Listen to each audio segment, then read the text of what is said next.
Hello mga kababoy. Nandito po kami ngayon sa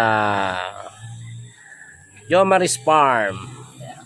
Kung saan po ay puputulan natin ng mga ngipin, ang mga biik, si Denver mag-ano at puputulan ng buntot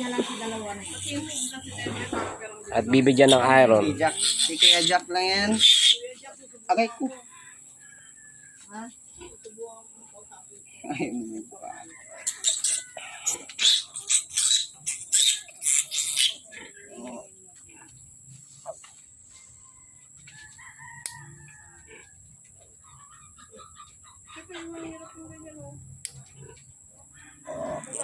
Ganyan, laki na ng isay.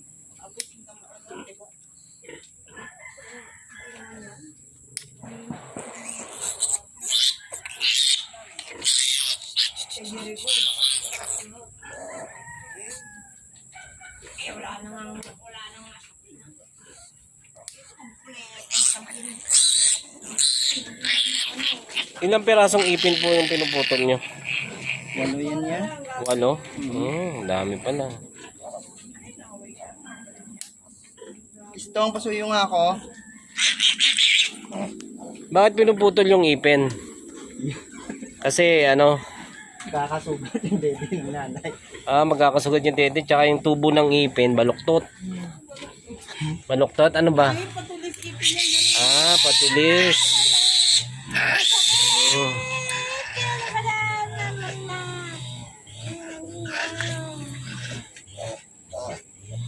Bakit naman po pinuputulan ng buntot?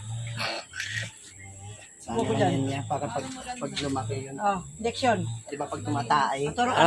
Okay, para paglaki, pag tumatay siya, hindi nasasalo ng buntot, tsaka pag-ihi. Ano na sa Ngayon naman po, injection na ng iron, vitamins. Hindi, huwag mawakan sa pati. Ano lang? Yan na po, tapos na po. At tatatakan naman po para po hindi makalimutan kung sino na po yung naputulan ng ngipin.